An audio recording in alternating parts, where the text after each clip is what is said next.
Senator Nixon.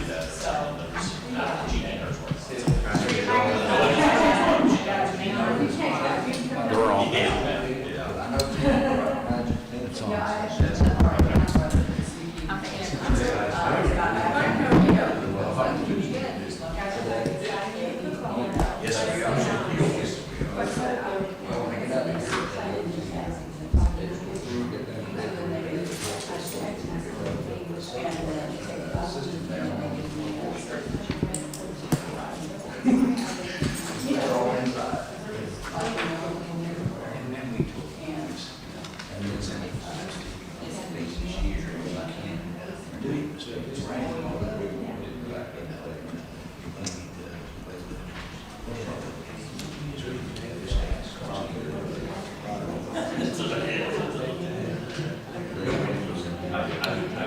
I wanted to, and I didn't get it done, to be honest with you. I'll try to have it done before our next meeting. I keep hoping there'll be more money show up. I know.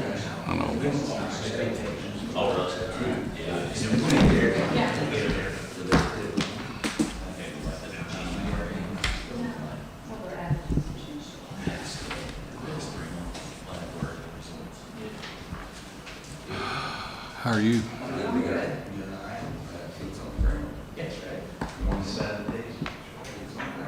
Did you have a nice drive? Which way do you come? You come 50? Yeah. Do you? Rainy, but that's good. Yeah, we needed that. Yes.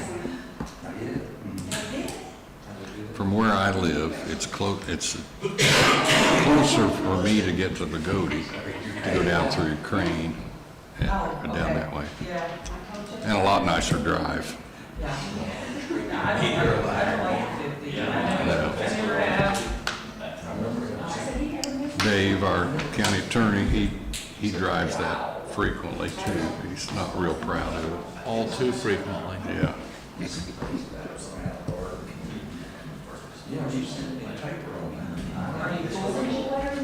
Okay, if you folks will join me in the Pledge of Allegiance.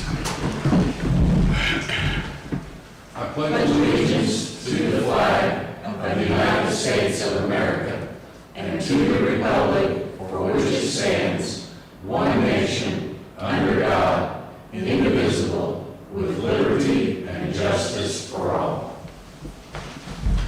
Thank you. I want to welcome you all to the October 7th, 2025 meeting of the Lawrence County Commissioners. I will say that we are live streaming this meeting, so we want to keep that in mind as we make presentations or whatever.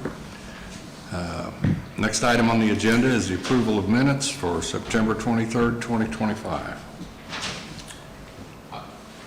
I'll make a motion to approve as presented. And I'll second I that. have a motion and a second. Any further discussion? All those in favor signify by saying aye. Aye. And the motion carries. Next item is approval of claims. I'll make a motion to approve the claims. Have a motion, Second. a second. Further discussion? All those in favor signify by saying aye. Aye. And the motion carries. And approval of payroll. I move to approve as presented. And I'll second that. Have a motion and a second. Further discussion? All those in favor signify by saying aye. Aye. And the motion carries. Next is appointments, and Nedra Brock Fleetwood. Good morning. I'm here today to get permission or to have you sign a contract with Impulse Data Studio. This is a company that we've utilized for our Juvenile Detention Alternative Program, JDAI. They provide us data on caseload processing. They provide us data on average stay in detention and that. This is written into our Juvenile Detention Alternative Grant for $10,000, so it's no cost to the county to enter into this contract for them to provide us that data. Okay. Any Everyone questions? understand the contract? Any questions? I'd entertain a motion to approve. I move to approve. I'll second I have that. a motion and a second. Further discussion? All those in favor signify by saying aye. Aye. And Dave did review it for me, so it should be fine. Okay. I didn't say that. True. So I just need a signature. You want to do yours?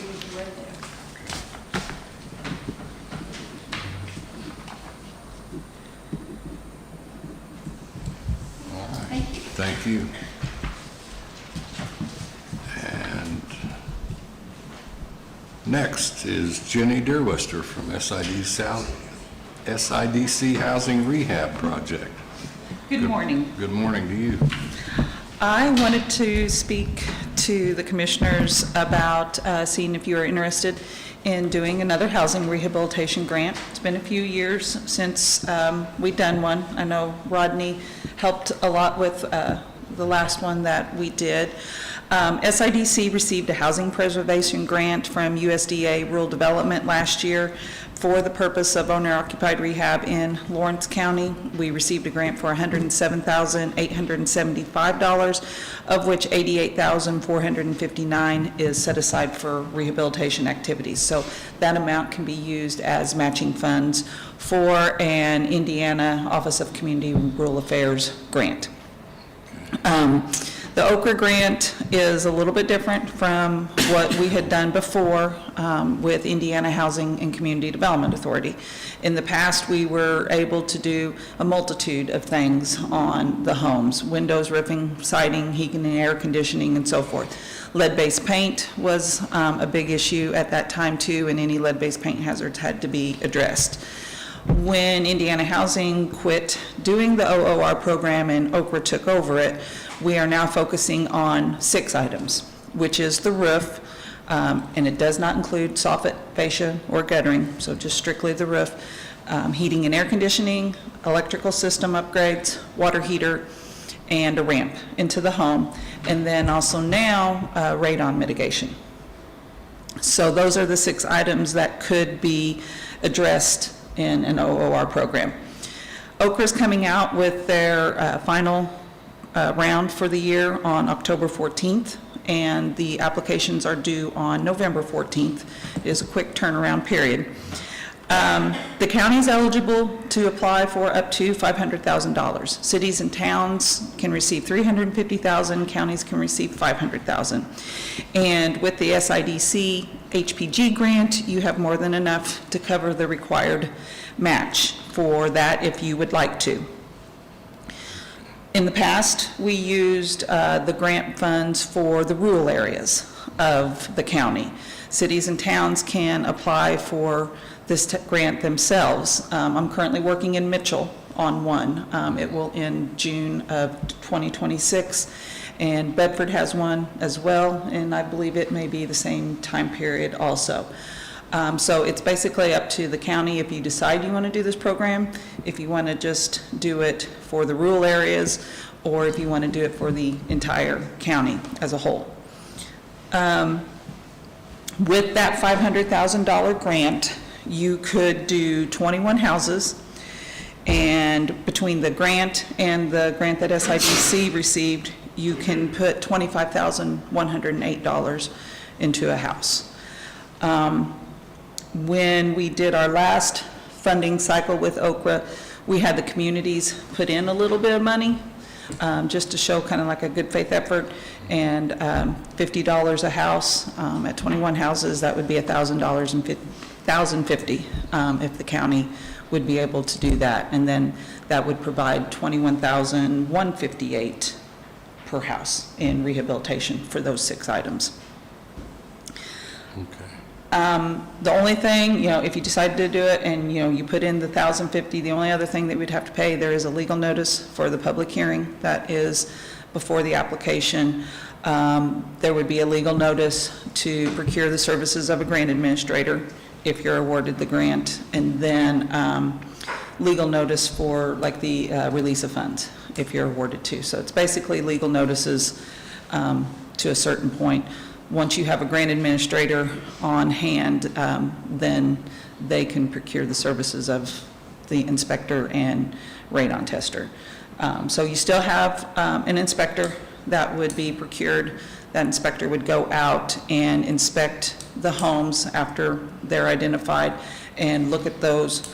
First, the inspector would look at the 5 items and talk with the homeowner and see what of those 5 items they want.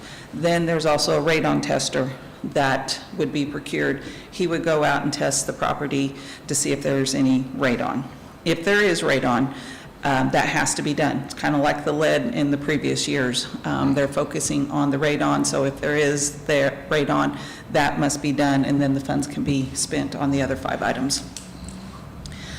Let's see.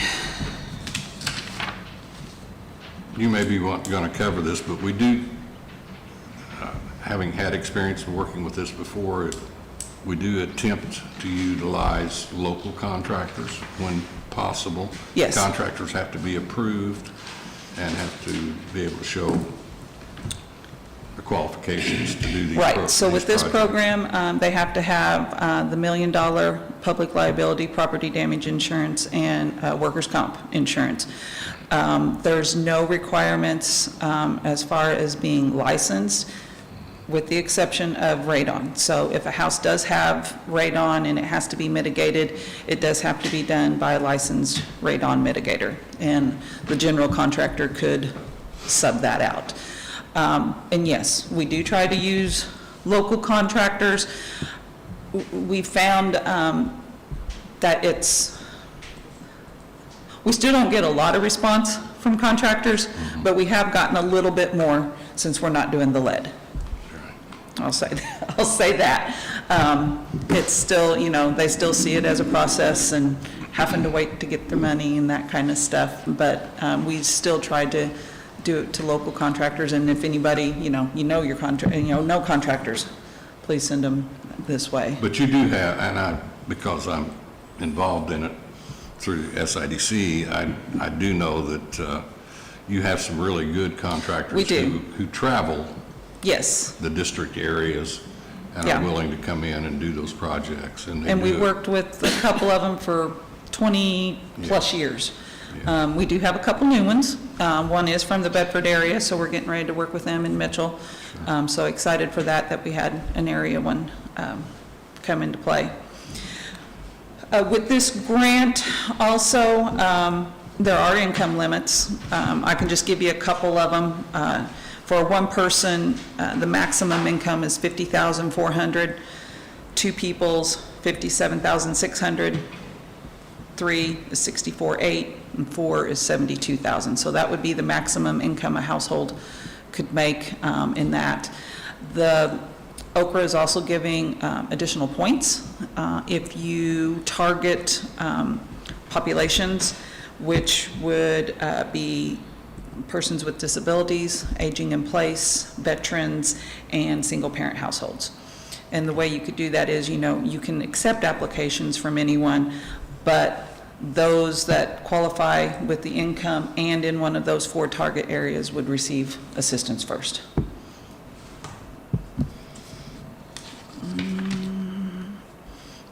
You do need to do a public hearing before the application goes in, and Okra's real big on getting community support and hearing from homeowners of what their needs are, why do they want this, why do they think that, the county should go for this, and then also, on the other hand, community support from businesses, organizations, just individuals, whomever. You may not need the program, but you do see that it is a need for the area and you support it.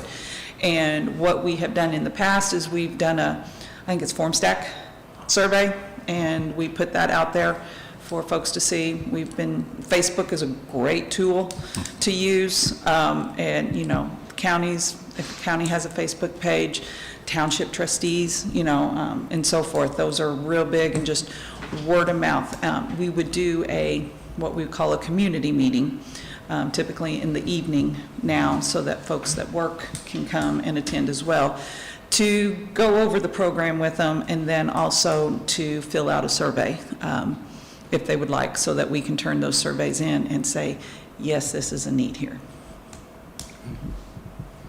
Any questions? Comments? I will say, having worked with Jenny and SIDC at the previous round when this went on. I think it's about 8 years ago. It's a while. And I know there were a lot of applicants. We did finally come, I'm going to say 12 to 14 Probably. homes that we did have involvement in. And it was a rewarding experience to be able to work with those families and homeowners to see their properties improved and and therefore their life Yes. improved by the work that was done here. I do have a little bit of question Yep. about the matching funds, where Yes. we will be able to come up with those at. Is that, did I misunderstand that? We would still, as a county, be responsible for about $1,050 If you would like to do so, if we would like to do so? Okay. yes. You've got more, the 88,459 more than covers your 10% match requirement. It would be a good faith effort.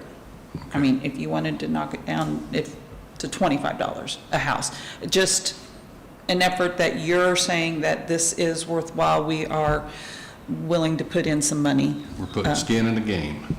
Yes, yes, And we need to know whether we have that funding and where it might be available from. Yes. So my question to you is, can we go ahead and establish the public hearing without committing to this program until the hearing is over? Can we do I that? believe so, yes, because we worded as the commissioners intend to apply. Does that sound reasonable to you folks?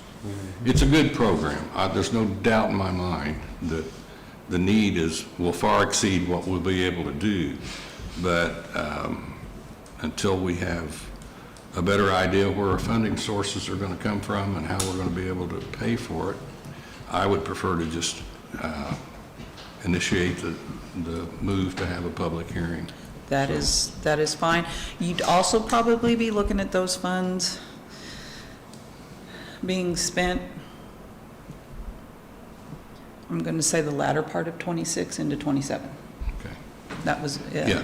would what you be there, just so that you know when those funds would, because it would be strictly for the houses, not for any of the professional services. And so, again, with kind of limited contractors that work with the program, the ones that we're working on now should end in June, and before that if we're lucky. And so then we would start, hopefully getting work started around about that time. So I'd say you'd be looking to the middle to latter part of 26 into 27. Okay. So I think I'd entertain a motion to approve a public hearing for this housing rehab program. Make a motion to approve that. Okay, I have a motion. Second. All those in favor signify by saying aye. Aye. And the motion carries. So please go ahead and Okay? do that. And Could we do it on the 21st? Or you want me to call in later today? Martha, do you have any? I don't think the 21st will work. Okay. Let me get to my calendar.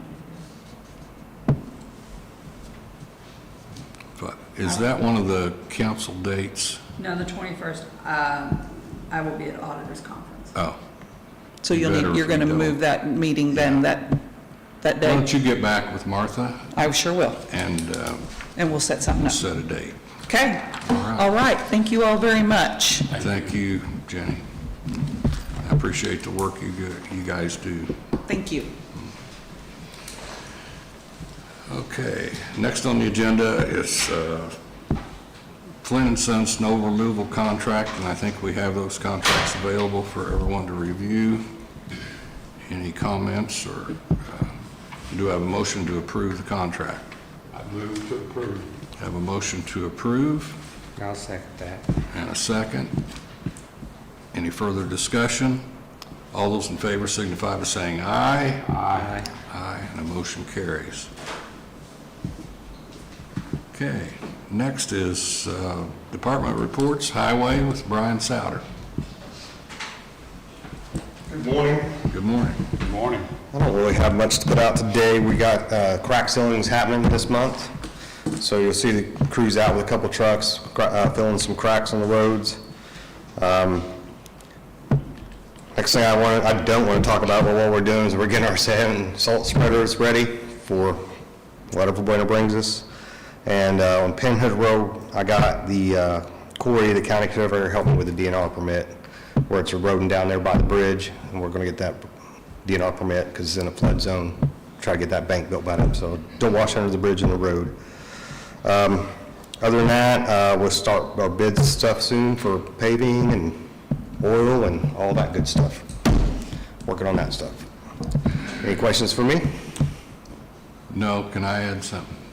You can ask me whatever you want. No, every time we do crack sealing, I don't know about the other guys, but I get questions about the need to do that. And I just want to reinforce the idea that it is a pavement Preservation, yeah. preservation So we project. crack seal in the fall, so when we salt and sand and plow in the winter, it doesn't make more potholes. Right. Basically, to It- give it its simplest message. It's a necessary evil. Correct. It's something we need to do, so I just want to That bring is that correct. up. Okay.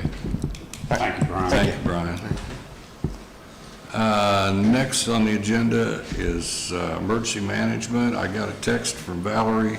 She was not able to be here, and I don't see Scott Smith from emergency management, so we'll skip down to Sheriff Greg Day.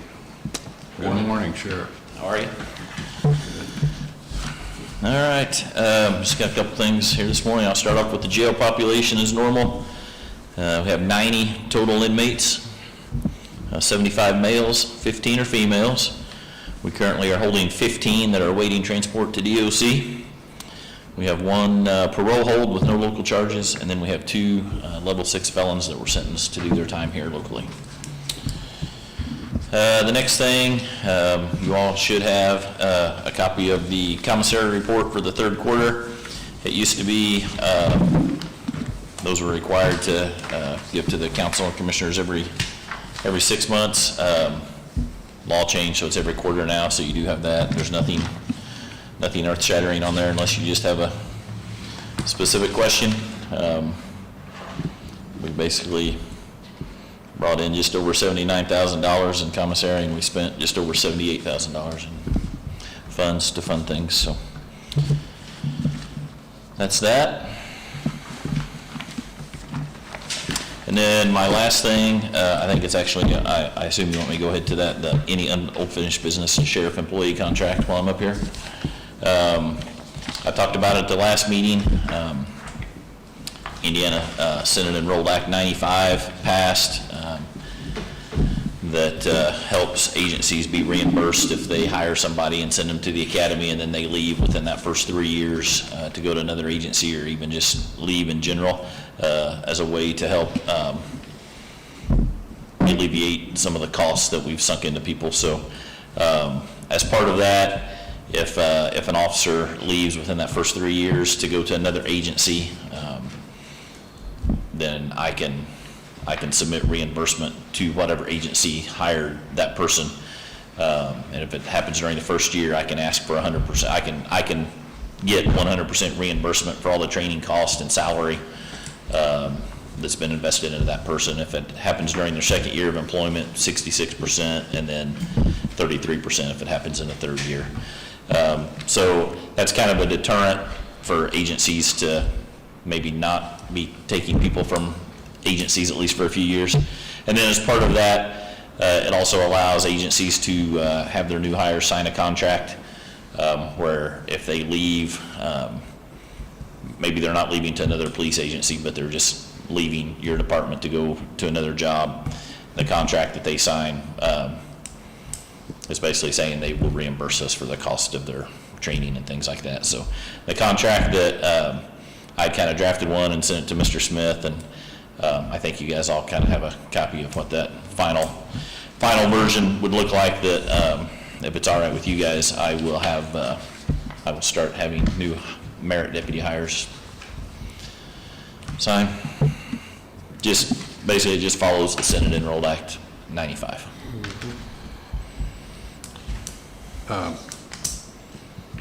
Do I have a motion to approve the agreement, the hiring, training, reimbursement agreement that the sheriff has presented? Move to approve. Have a motion? I'll second A that. second. I'm just going to make a statement. We don't want to necessarily just be a training ground for new law enforcement officers, but this does give us somewhat of protection for the cost that it takes for us to do that. And I appreciate you doing the work to get this agreement ready Yeah, for us. no problem. It's obviously the issue we kind of can run into, which all agencies do, but, you know, police departments are throwing some pretty big money at already trained people and giving them lateral transfer bonuses. And, I mean, I think Bedford Police has a hiring process going on right now with a $10,000 signing bonus on top of the salary where they make more than us anyway. So it's a constant battle, so it's not gonna fix everything, I don't think, but just a step to help a little bit, so. So Thank you. I'll call for the vote. All those in favor signify by saying aye. Aye. Opposed? And the motion carries. I do have one more question. Okay. Thank you, Sheriff. You got our DOC payments yet? I believe I they're, think we've got one coming in today for 89,000. yeah. They're supposed to do it this week. That's what they told us at the Sheriff's Association Zoom meeting last week, that it's supposed to come this week. So it seems like we're supposed to get it today, so. Is that a quarter's worth? Or is it? I mean, that's what DOC is saying is the full amount. I'm not sure I 100% agree with that, so I've reached out to them. I think it's probably closer to 120,000 they owe us, but, so we've reached out to see. They're just not real good at communicating. But Okay. we are at least getting Something. 80-some thousand today, so. Yeah. All right. All right. Thank you, Sheriff. Anyone else have any unfinished old business? Hearing none, I would entertain a motion for adjournment. I've moved to adjourn. I'll second Motion. that. We are adjourned. Thank you. Thank you.